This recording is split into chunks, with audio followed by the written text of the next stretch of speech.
talking about two kinds of counters. We have counters which are known as ripple counters, and we have counters which are known as synchronous counters. Or you'll sometimes hear the word here as asynchronous sometimes, right? And so what is the difference between the two is essentially in a ripple counter or asynchronous counter, your flip-flop outputs, right, can be used as a clock for subsequent stages. Whereas in a synchronous, so synchronous is like an FSM, like all the flip-flops will have the same clock, right? So a synchronous counter is nothing but an FSM that you've done using state diagrams and all. What we'll see is we can also think about counters very intuitively by thinking of them as a asynchronous system. Okay, so let me start with the simple counter, right? And say I want to count 0 to 15. So what I want to do here is I want to design a circuit which is a 4-bit counter. Right? So a 4-bit counter. Let's write down how the transition should be. So let's call them A3, A2, A1, and A0. So the 16 minterms are given here.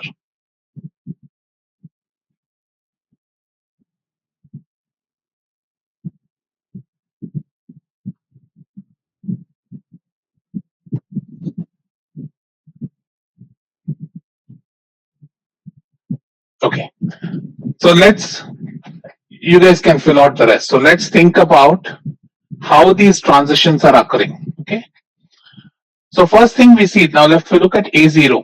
So remember, we want this transition to occur, right, at every clock cycle, say. Right? So let's assume A0. Right? What can you say about A0? What do you notice about A0 as you're going down from 0, 0 all the way to 15? How does A0 transition? Yeah, so A0 is complement in itself after every clock, right?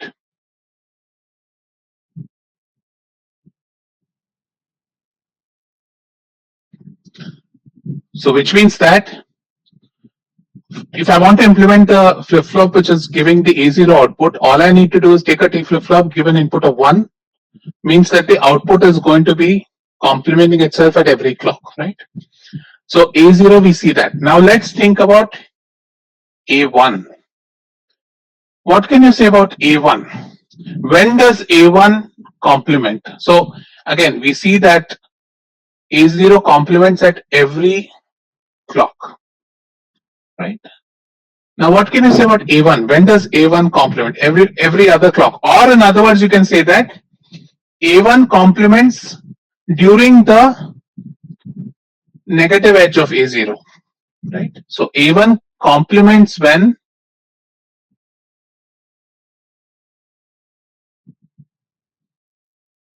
A0 transitions from 1 to 0. Do you guys agree with that statement? That is, when my A0 transitions from 1 to 0, that's when my A1 transitions from 0 to 1, right? Again, when my second time my A0 transitions from 1 to 0, my A1 complements itself, right? So A1 complements itself every time A0 does the 1-0 transition. Correct? Now let's look at A2. Let's use the same logic at A2. What can you say about A2? Right? Again, you see that A2 complements every time A1 goes from 1 to 0. Right? And similarly, when you look at A3, A3 is going to complement when A2 goes from 1 to 0, right, in the negative edge of A2. So you see a pattern here. The pattern you see is that the LSB complements at every clock, A1 complements at the negative edge of A0, A2 complements at the negative edge of A1, and A3 complements at the negative edge of A2, right? So now when we are doing only complementing, one of the best flip-flops to design a system which is only complementing itself is to use a T flip-flop or a JK flip-flop, right? So I can take the JK flip-flop and set both its inputs to 1, or I can just take a T flip-flop. So these two combinations are identical. I can do this.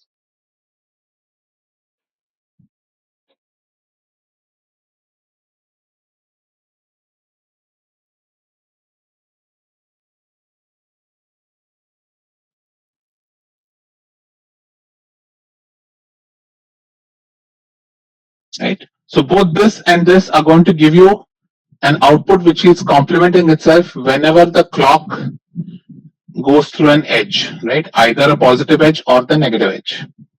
Okay. So what we do is let's consider this circuit now. Let's assume that we have T flip-flops which are negative edge triggered flip-flops. And the reason we're using negative edge triggered flip-flops is because we know that the negative edge is important, right?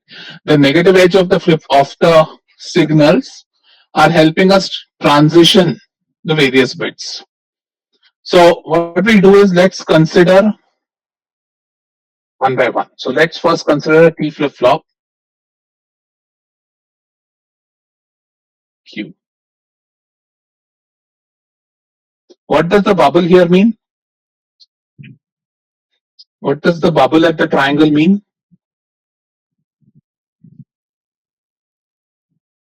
Negative edge, good. So bubble at the triangle means a negative edge, right? When you have just a triangle, it's a positive edge triggered flip-flop.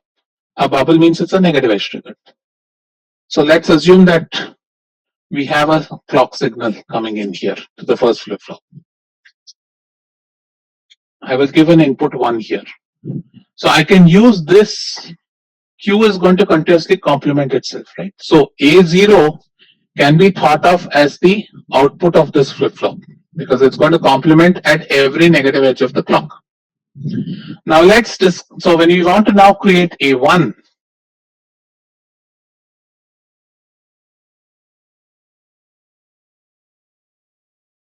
remember now A1 complements every time A0 goes from 1 to 0. So what I'll do is I'll take the output of A0 and send it in as a clock to the next flip-flop.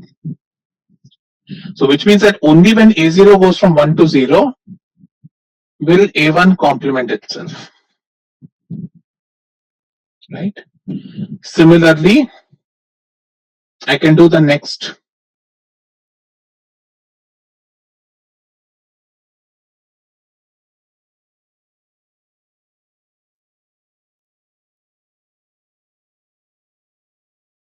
So this is going to be my A2.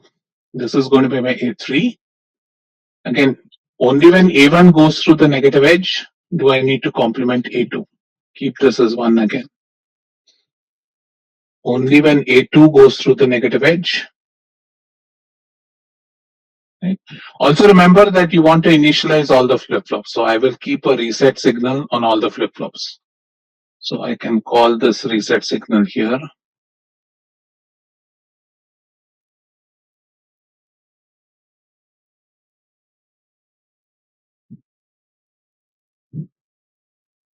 So if I now look at A3, A2, A1, A0, A3, A2, A1, A0 is going to give you a counter which is going to count from 0 to 15 and back, right? Once all of them are 1, 1, 1, 1, when the next clock edge comes, A0 flips to 0. There's a 1 to 0 transition A0, so A1 flips to 0. A1 has a transition 1 to 0, so A2 flips to 0, and similarly A3 flips to 0, right? So once you're in state 1, 1, 1, 1, in the next clock this goes to 0, which causes this to go to 0, which causes this to go to 0, which causes this to go to 0, right? So eventually after 15 you're going to go back to 0.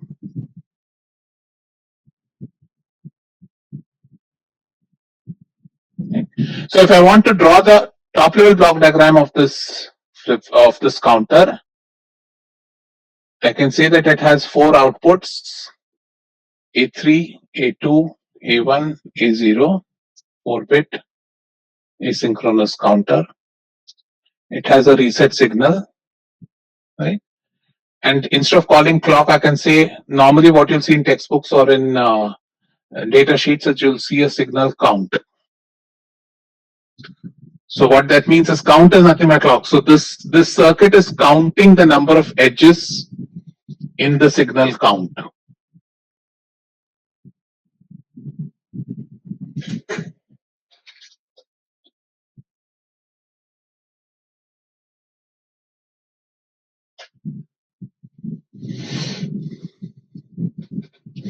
Right?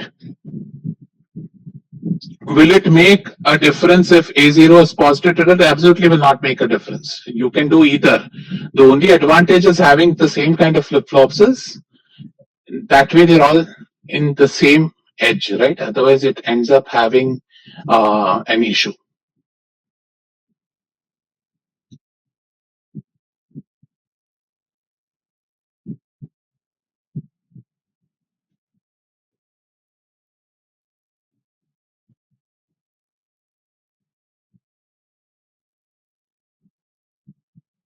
Correct, Tanmay. If you want to use a positive edge trigger, you can either use Q prime. That's not an issue.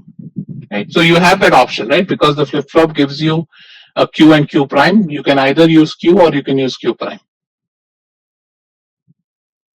So again, every counts timed, yes. So this is the problem with the asynchronous. What you'll see is that timing will be an issue. So we'll do those questions in the tutorial. I'll give you a tutorial where you'll look at how the timing in these circuits works like. Okay. So Anuj asks, can you use a latch in place of the first flip-flop? Why would you want to use a latch?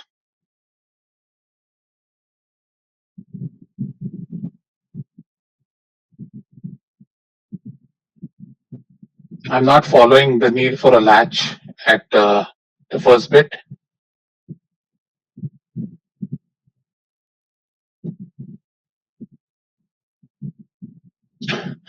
Yeah, don't use latches. We look at latches and see the problem with the latch is a latch is generally used when we talk about asynchronous circuits. I'll talk to you about it. It's used as a debounce.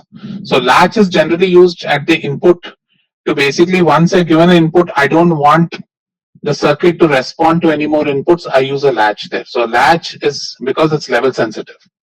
So right now, don't confuse it with latches. Let's stick to flip-flops here. When we do asynchronous design, we'll look at latches. Okay. All right. So now what I want you guys to do is,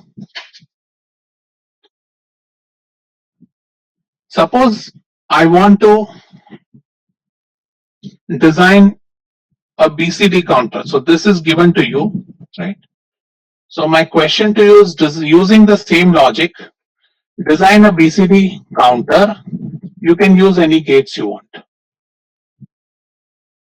So modify the previous circuit. So modify this circuit and try and design a BCD counter.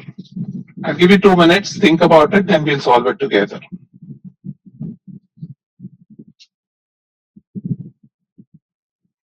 So remember, what is a BCD counter? BCD counter goes from 0 to 9 and then 9 has to go back to 0, right?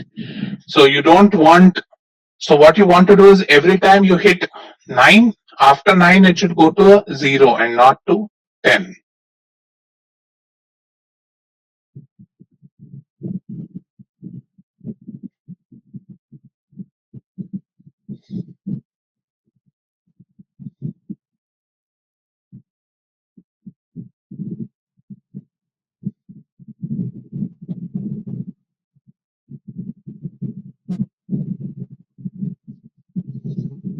Correct. Akshat, you have the right idea, but double check what your input to the AND gate needs to be.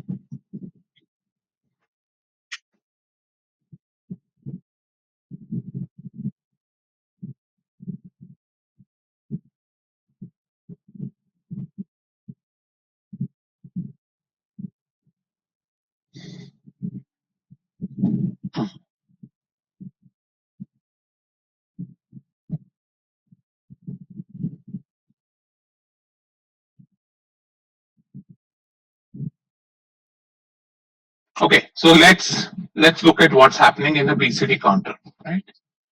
So in the BCD counter, only difference is 0 0 0 0. That thing continues through our transition, and once it goes to 8, so this is 8.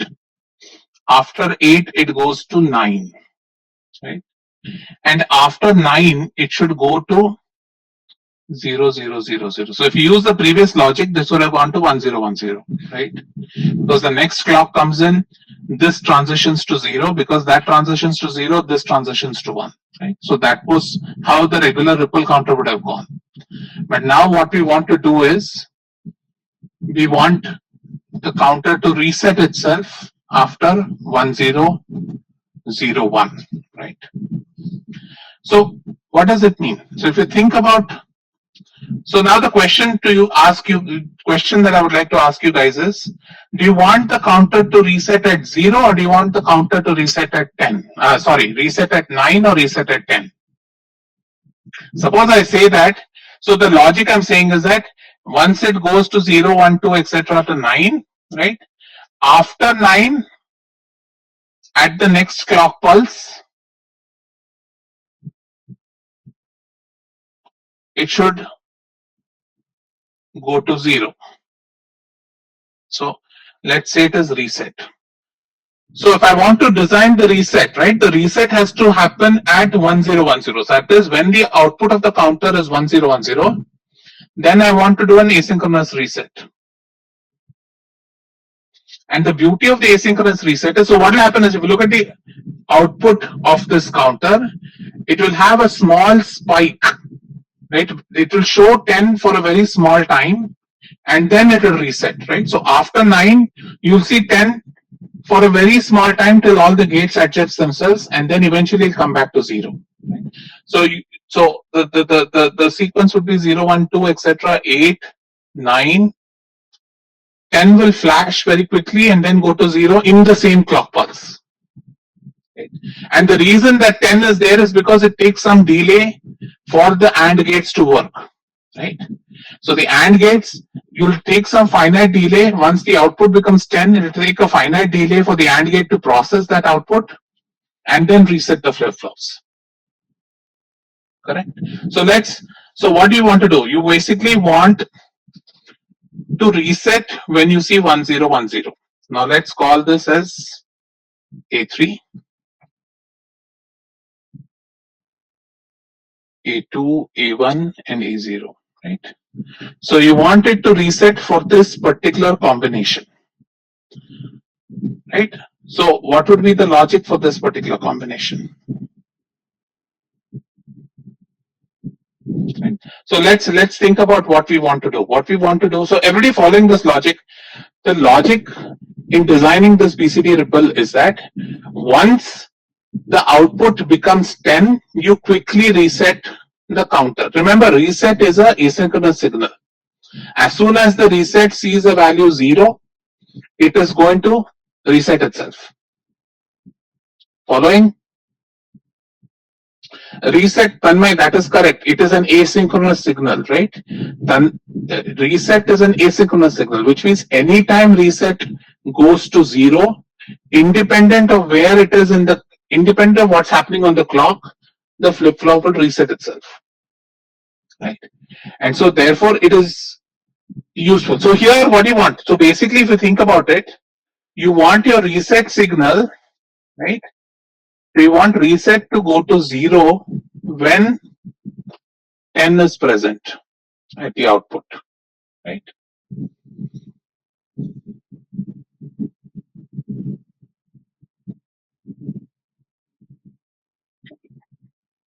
Correct. So you can do A3, A2, A1, A0 prime, and that would give you 1, right, Sayam? So you have to add an inverter afterwards. Yeah. So remember, this is an output 0. It's an active low, right? You want that output to be active low. So therefore, when it hits 10, you want to generate a 0 signal.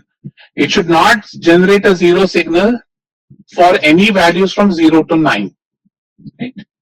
Now then the question becomes is, do you care about the combinations 11, 12, 13, 14, 15?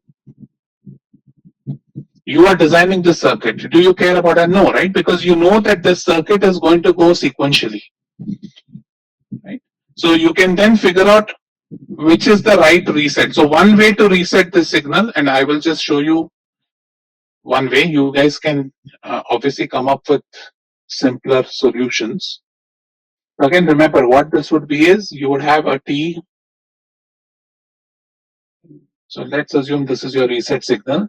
So remember there are 4 flip flops here. So I don't want to draw this whole circuit again. So what do you want to do? You want reset to go to 0 when A3, A2, A1, A0 is 1010. So one way I will define the reset signal is I would do something like this. So I have a clear signal.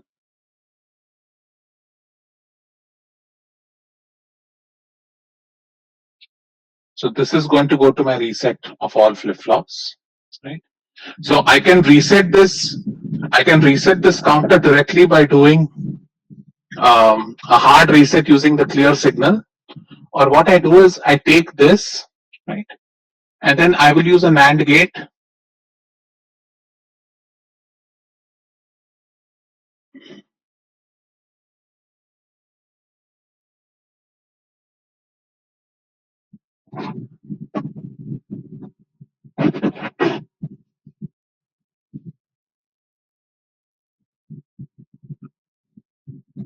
Right.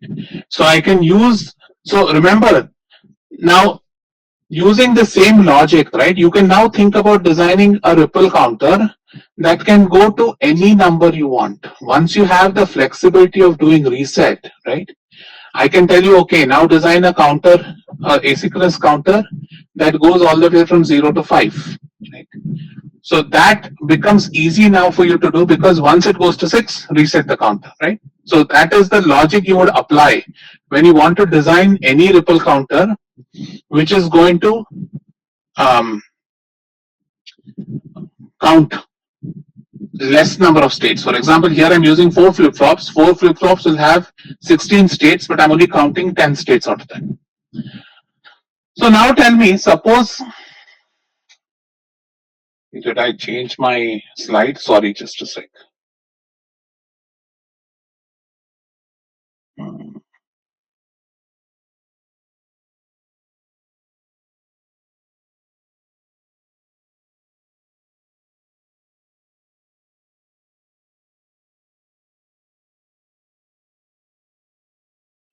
So can you explain what you did in the last slide? Yeah, just let me finish what I was thinking about, then we'll just add.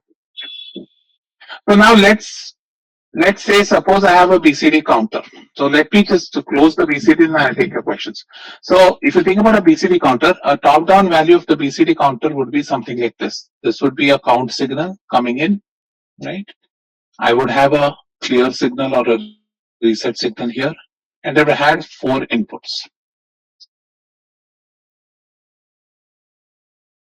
Right? So if I want to connect, so this counter can count from 0 to 9, right? So suppose I want to design a BCD counter, let's say counts from 0 to, let's keep it simple, just say 0 to 19. Suppose I want to design a BCD counter that counts from 0 to 19 using this single bit BCD counter. How would you do that?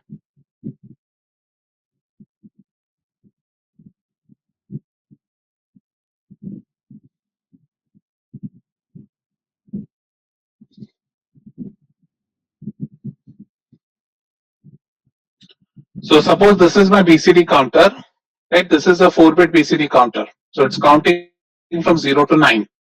How would I use this component to design a counter which counts from 0 to 19?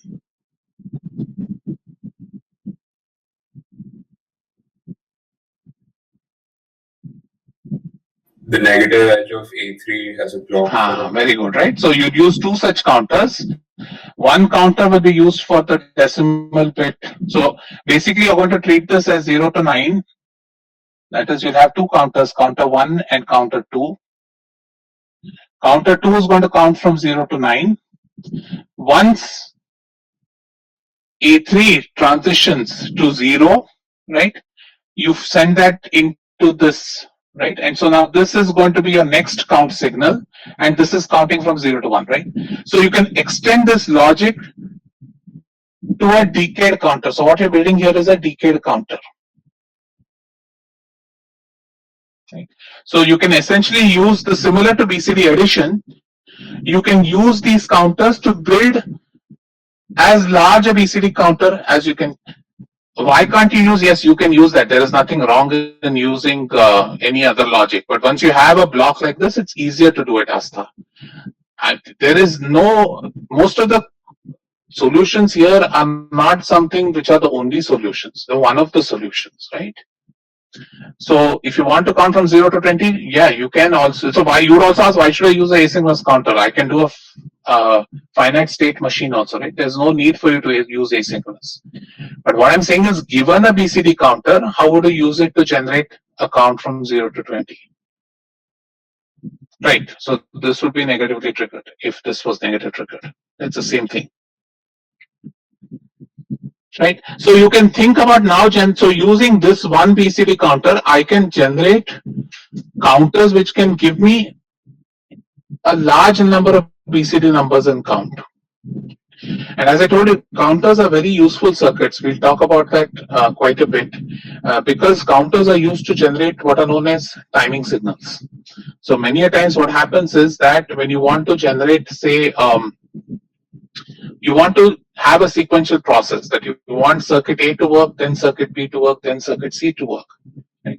If you know the exact time difference between these three circuits, then I can generate a signal which will enable circuit A, then enable circuit B, then enable circuit C. And so let me give you a quick sample. Suppose I have a 2-bit counter.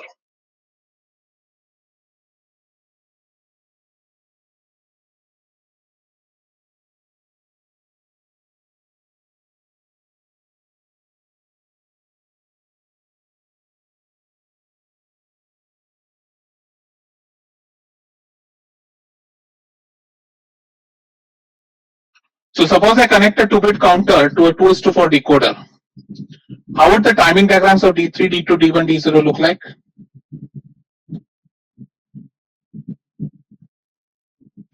So think about a circuit where I've taken a 2-bit counter. So 2-bit counter means it goes from 0, 0, 0, 1, 1, 0, 1, 1, right? And then goes back to 0, 0. So if I want to plot the timing diagram of this, it's an active high decoder.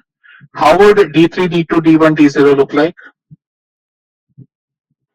So in the first instant D0 will become 1, then the second instant D1 will become 1. Right. So you'll see the signals which will look like this.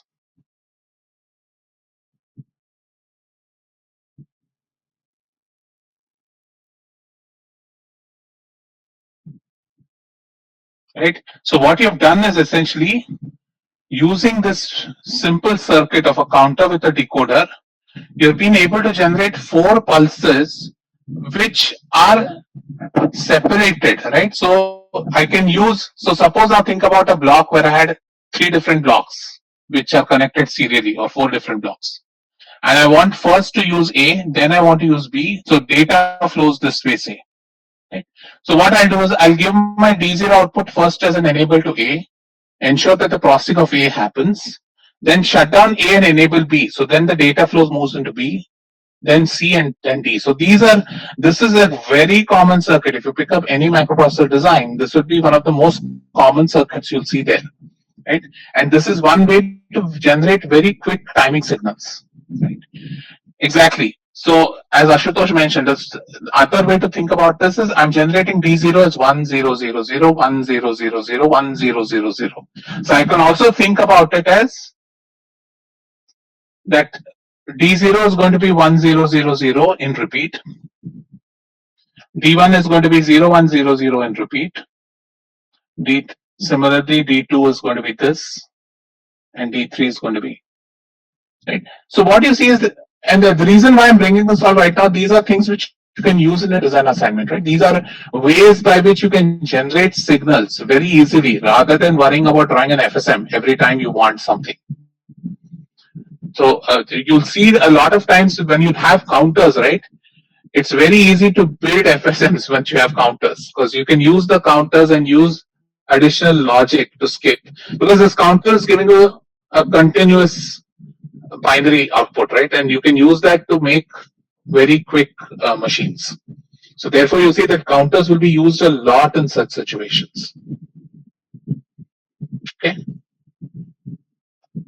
Yeah. So let's go back to this and see if I've done something wrong here. Okay. So what do I want? I want, let's look at clear, and let's call this A3, A2, A1, A0 and reset. Okay. So when clear is 0, you want this to be 0, independent of what A3, A2, A1 is, right? Independent of what the output A3 to A0 is, whenever my clear goes to 0, right, my reset has to go to 0, right? So that means that it has to be an AND gate, right? One of the inputs has to be an AND gate. Everybody understand why this has to be an AND gate? Right? Because clear takes precedence, right? When I give a low asynchronous clear, my flip-flop should reset. Right? Now the other instance we want it is now independent of what clear is. When it, so let's assume that it is 1 because we've already taken 0. So when it is 1, when this goes to 1010, you want the reset output to be 0. Right? Now the problem is that if you're being a very sensitive design, right? So the simplest way to do this would be that you would say that this can be written as A3 prime plus A2 plus A1 prime plus A0, right? I take the max term for this, right? So this would be my expression that I would connect to the other input of the AND gate, which is nothing but A3, A2, A1, A0 under the bar, right? So I guess I flipped my inputs at the NAND gate. Right, this would be a careful design. Now, as I said, if you can make the exception that I'm never going to get option. See, the point is 1010 and 1110. Suppose I have 14 and 10. Okay? We want the flip-flops to reset only at 10. So I would make this. Now, if you say that, okay, it is never going to get to 14, right? Then I can simplify this expression further, right? But when I want to design a careful design, I know that sometimes 14 may be got an error, right? And I don't want that to happen. Then I want to essentially have this reset set only at 10. So how you do the reset really depends on what you're approximating for the circuit. So ideally what I would suggest in something like this is to be careful is that you'll say, okay, this thing resets at 10. Because the assumption is that for it to get to 14, it would have gone through 10. Right. So minute it sees 10, I will reset it. So, but even for a safe design, isn't it better like if it goes to 14, I just reset the thing again because it's an error? The problem is if it goes to 14, then you have to rack your brains and see why did it go to 14? Did it go through 11, 12, 13 and 14 or did it go from 10 to 14? Right? And so when and the problem with that is I'm basically teaching you very simple asynchronous design. There is a huge design technique involved there. You can also design these circuits to ensure that those conditions will send them to valid states. We'll do that when we do synchronous design because that's simpler. But in this case, when you have to, so whenever you have to worry about unused states and counters, right, it is always a headache. So you have to be very careful about what your assumptions are.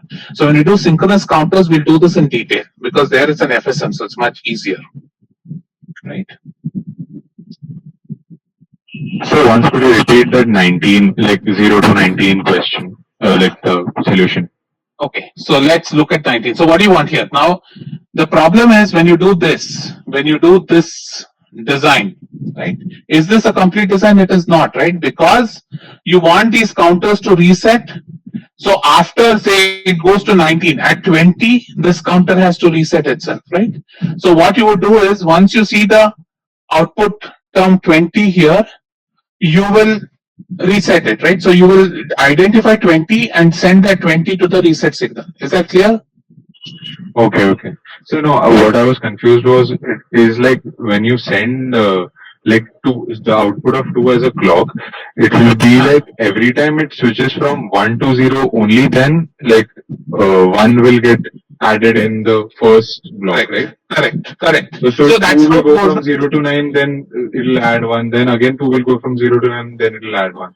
So And how that's is what that the adding place, 19? but that's how it is now when you think about. So let's look at the states. Initially it was 0, na? So you go to 0, 0, 0, 1, 0, 2, etc. all the way to 0, 9, right? And then you generate a 1, right? Correct.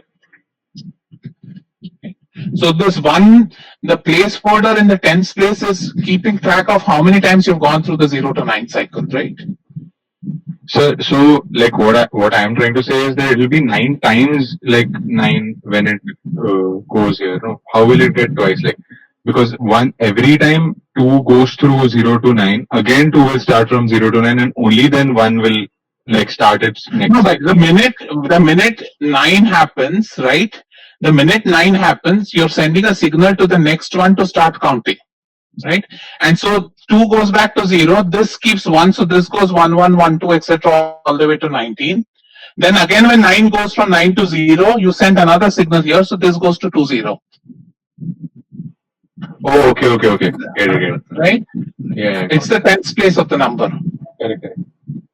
Okay. Neil asks, can we? So Saksham, is there a way to stop the flashing of 1010 in the counter? There is a way. You can use synchronous counters.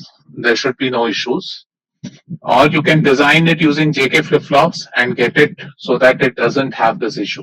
There are different ways to ensure that 1010 doesn't show up.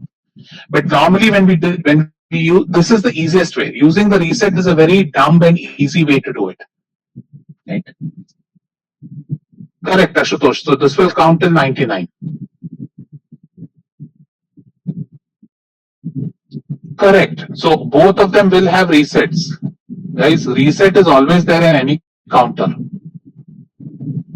So Saksham, you'll have to design a reset such that it doesn't go when it sees 20 as its output, you reset both the counters. So think about this, guys. Once you have a BCD counter, I can give you any decimal number. I can say design a counter which goes till 35. Right? For example, suppose you want to generate a delay of say 35 nanoseconds or 35 microseconds in a circuit. You can quickly do that by setting a counter with a clock frequency of 1 microsecond, right? So then if I generate a counter circuit which goes from 0 to 34 and back, then I can use that circuit to generate a delay of 35 microseconds. Following me? Siddhant, yes, you will have A0 in the previous one. Yes. So, for example, if we want to design a 64 counter, so is it better to use directly this 2 BCD counter or no? You would rather use the 4-bit counter, because the 4-bit counter will give you 0 to 64 much easily. So that's better. Right. So I think Asta mentioned somewhere. This is not the only way. You can go ahead and also use a 4-bit counter, right? So for doing 0 to 19, I can also use a 2 4-bit counters and do it. Nothing wrong in that. Just that the logic there will be different. Everybody following? Also, can you repeat what you had said about that array ABCD after this 2 to 4 decoder example? Right. No, what I meant is, it's suppose you design. So suppose you designed a. So this is not an array. What I meant was there is a data path for your design, right? Which means that anytime some signal comes in at A, you want to first process it through some circuit A, then process it through circuit B, then process through circuit C, and then D. Right now, to save power, what do you want to do? You don't want these circuits to be on at all times. So you want to ensure that when A is getting processed, I've enabled A. right? And when the data of A is ready, I shut down A so that I don't have more input coming in, and then B processes the data. So having signals where essentially you have a cascade of ones, right? So basically, if I give D0 signal to A as an enable, right, and then I know that D1 is going to come in after some time. So if I design the time period of D0 and D1 well enough, then I can generate a circuit where first I enable A, then I shut down A, enable B, then I shut down B, enable C. So this allows for sequential flow of data through a bunch of different circuits. That's kind of what I was telling you, that you can use this to control data flow and to save power. Propagation. Excuse me, sir. Sir, here we are using the counter itself to detect the 1010 state and reset itself. Can we use an internal circuit to detect the state and then reset the counter? Like that will remove that flashing thing from the counter. Sure. Exactly. So when we do synchronous, you'll see flashes don't come in synchronous. But the reset is very easy. So let's think about this. That flashing 1010, when is it a concern? Right? So that will be a concern only if your clock frequency is very high. Normal applications, when you're dealing with low clock frequencies, you can continue with that flash. It's not going to make a big deal. So this is the easiest way to reset. That's why I brought it. It's simple. Doing that additional gates and state diagrams will take longer. And as for most applications, you can get away with something like this. So Apurva, so wait, let me see. Rajat is a previous section clear 0 now. Okay. Apurva asked if you took a synchronous signal with time period 10 times time period of clock, then will it work? Yes, it will work. But how do you generate the signal, Apurva? So which means that you're going to take two inputs, right? The whole point about the counter is how do you generate these signals? So if you had a counter, you could quickly generate a signal which is 10 times, which it's 1 by 10th the frequency of the clock, right? So sometimes you see that, I'm glad Apurva you brought this up because counters are sometimes known as frequency dividers. Right? So for example, can you guys tell me suppose my input clock frequency is F. What is the frequency of A0? Is it F or F by 2? Okay. What is the frequency of A1? A2? And then you have F by 8, right? So what you've done is you can use this to generate signals with different frequencies. Again, so you'll see that counters have a lot of scope in timing signals, right? Because of the fact that you can I can take these individual bits also and use them as timing signals. You don't necessarily need to send it through a decoder. So you'll see that sometimes counters are also referred to as frequency dividers.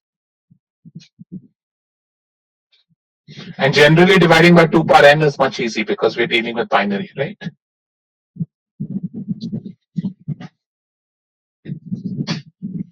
So can you quickly explain how F by 2 and N by 2 roll up?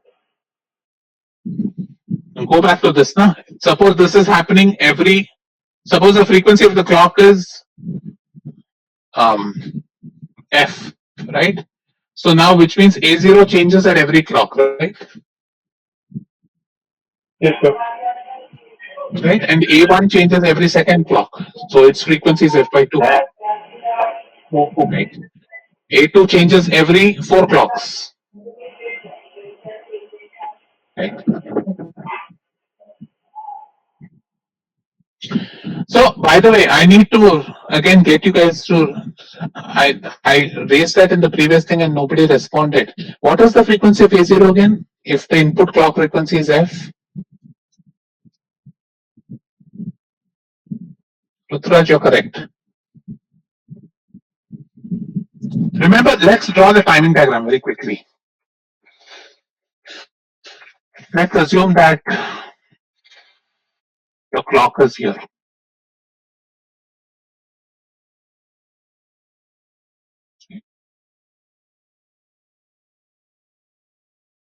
So if this is your clock, A0 changes. When does A0 change? So let's assume A0 is initially 0.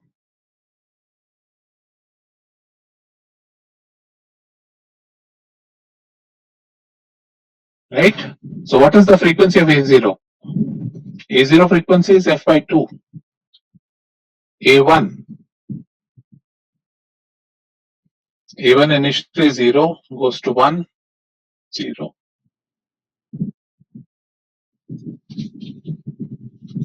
Right? So remember, when you have an edge, right, the edge is complementing. So by picking an edge, you're already dividing it once.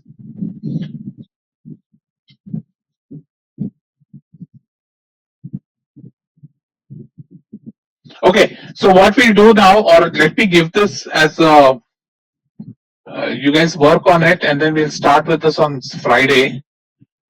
Do this using JK flip-flops only and gates. See, again, now you'll see the power of JK flip-flops. Because JK flip-flops has a lot more logic present, it will make your circuit simpler. So using JK flip-flops and gates, design a BCD counter.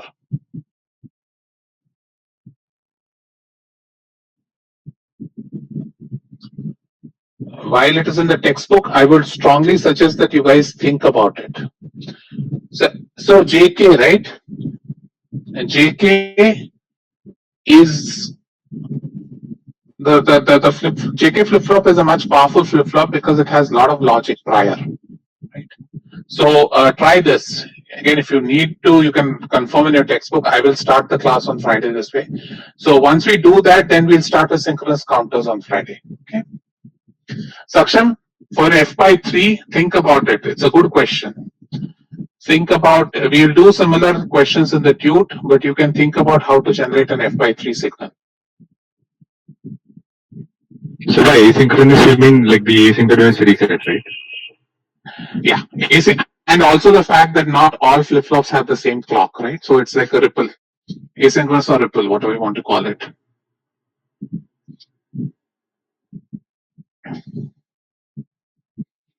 So the rest of you, if you didn't get Saksham's question, he asked how do you generate an F by 3 signal using counters? So think about it.